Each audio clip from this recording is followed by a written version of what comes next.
Good day, everyone. Well, another quarter has elapsed, and I think it's just appropriate to look back in terms of what has happened in financial markets, not only this quarter, but also since the beginning of the year. And then for the rest of the presentation, we would like to focus on the prospects of the different asset classes, both globally as well as locally. So if I may start with what we said the previous quarter, and in fact earlier this year, we were quite constructive about our views on risk assets at the beginning of the year. What does it mean? It simply means that we preferred growth assets, being equities and property, to perform better than the lower risk assets, meaning fixed interest assets, both locally and globally. So if we look at what has happened to assets since the beginning of the year, we have found that globally, equity prices performed particularly well, with the US market up by about 15%, European markets, depending on which market you're referring to, up by anything between 15 and 20%.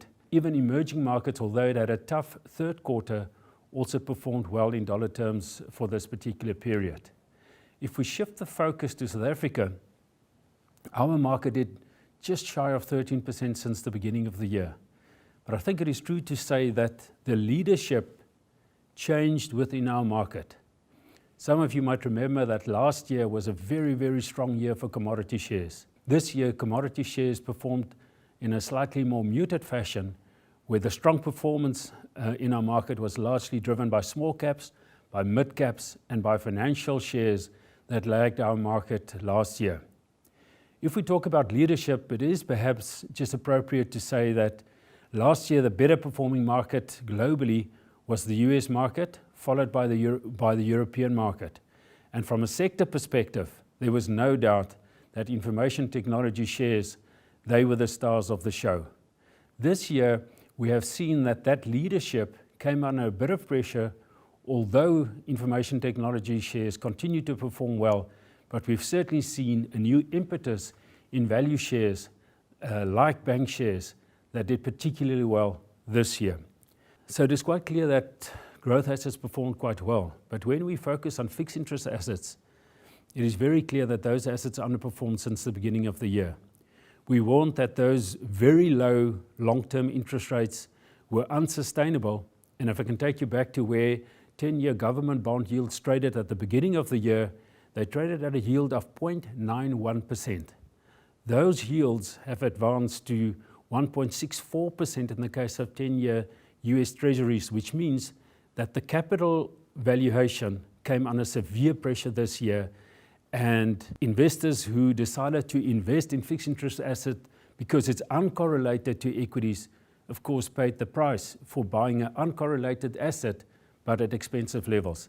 Even in South Africa, where we thought that the yields were quite attractive, 10-year bond yields traded just shy of 9%, those yields went up to about 9.6%. So on a total return basis, South African government bonds still yielded a positive return, but from a capital perspective, those assets came under pressure. So that in a nutshell is what has happened to financial assets this year. I think it is important that we look into the future and try and get a view in terms of what are the themes that are likely to dominate the trends in financial markets. And I think the first one where we need to spend a bit of time on is the big concern about global inflation. Now, just to put it in numbers, I think over the last 7 years or so, we got used to US inflation rate of about 1.5%. If you look at the spot rate, inflation rate today, it is 5.4%. I will repeat that, 5.4%. Now, you must understand that the base for inflation, firstly, is very low. But the risk of high inflation and sustainable high inflation means that at some point, financial authorities need to address the high inflation, and in order for them to do so, they can either do one of two things.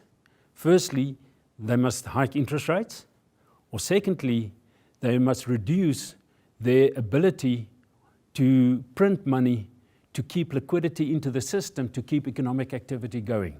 So let's just explore those two issues. Well, I think the first thing that we need to do is must try and understand where that 5.4% inflation rate comes from. As I mentioned earlier, the base is low. So during COVID last year, or during the second quarter of last year, we saw prices coming under pressure and in fact went into negative territory. So from that low base, of course, we've seen prices going up, and that of course accelerated or boosted the high number that we have seen. The question that we should ask is that sustainable, or is it, like many commentators would argue, transitory? Transitory means it is high for a while before you can expect inflation rate to come under pressure. In order to answer that question, we've got to look at the causes of the higher inflation. Now, the first point is we reckon that the inflation is high because we had a supply side disruption. During COVID, what we've seen is that certain production facilities across the world came under pressure. The goods didn't roll out of those factories or facilities to the same extent as it used before the crisis, and because you had less goods and the same or even more demand, the prices of those goods went up. Commodities being a case in point. Now, if that is the case, at some point you would expect the manufacturing facilities to go back to their old capacity, and that should bring new goods on stream and bring prices back to the norms that we normally understand. However, there are many commentators that would also argue it's not only supply driven, but that we've actually seen quite decent demand as a result of the stimulus that was thrown at the economy. Our view is that it's probably a combination of the two. The risk for us would be, however, if you get so-called second round inflation effects. In other words, what it means is you've seen price pressures, and let's just take an example of the higher oil price that is now trading at over $80 a barrel. If that higher oil price spills over into other prices, and the producers got the ability to price those increases in and pass it on to the consumer, the second round effect would be that the inflation numbers might be more widespread. At the moment, policymakers, and particularly in the US, they think it is transitory. So they are currently sitting on their hands, and we haven't seen them starting to hike interest rates. Certainly not in Europe, certainly not in the US. The risk, of course, for financial markets is that they are too complacent. And when we look at inflation in a year's time, that inflation actually remains stubbornly high, and that would mean that these central bankers will have to overreact to get inflation back intact. That is a risk. It is not our base case scenario, but you must understand that investors will follow the inflation story very closely, and when the narrative changes, I think one can expect financial assets, both on the bond side as well as on the equity side, we can expect those financial assets to respond to that. So that is, I think, the first major theme that we need to watch. The other theme that we always highlight as a price-sensitive investment house is valuation. We have argued before that in terms of value shares versus growth shares, that we are starting to favor value because they're simply too cheap relative to their growth counterparts. What has unfortunately happened for that particular view is that the growth shares continue to perform very well because the earnings performance of those shares was exceptionally good. They just performed very well within the COVID environment, being more service-orientated businesses, and as a result, that gap opened up even further. However, if you look at the valuation of the NASDAQ index, which is predominantly populated by information technology shares, the forward price earnings multiple of that market is now very close to 30 times, which is very close to an all-time high. So when you find safety in valuation, when you deal with these kind of valuations, there's very little margin of safety. So if the news flows start to change and the tailwinds that these companies have experienced become headwinds for whatever reason, the risk is that the valuation is simply too high to sustain those equity prices and that those prices can come down. So from our perspective, from a style investment perspective, we believe that the focus should change, like we said earlier, from growth to value, without arguing that you should have no growth exposure in the portfolios. It's simply a focus change as we believe that value shares still offer enough value and then therefore warrants investment from our clients to ultimately satisfy their long-term investment goals. So that is the second thing that I think one should clearly bear in mind. Then I think it would be incomplete if we don't focus just for a while on South Africa. And I would like to highlight one or two things about South Africa. You would recall at the beginning of the year, we argued that from a valuation perspective, we believe that South Africa offers a lot of value. As I said from the outset, our market gained about 13%. And it's actually quite interesting, again, as I said earlier, to see where the leadership came from. The leadership came from the area that was the least loved area last year, small caps. Investors didn't buy into small caps because they thought that the macro environment for South Africa would have been quite tough. But we've indeed seen that at some point during 2021, that the market started to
global perspective, we think that over the next 12 months or so, that the prospective returns are certainly less attractive compared to what we've experienced over the last 12 months. The problem that we have, unfortunately, is that to go into a low-risk environment still doesn't offer the returns that clients need to get a decent investment outcome. Therefore, it is still very necessary for clients to invest in risky assets, but in a smaller proportion to compensate for the higher valuations that we spoke about. From a South African perspective, our view remains the same. We think that the local equity market will continue to outperform the other asset classes, and when we construct portfolios where we combine all these asset classes, we will still favor that particular asset class to provide the best outcome for our clients over the next 12 months.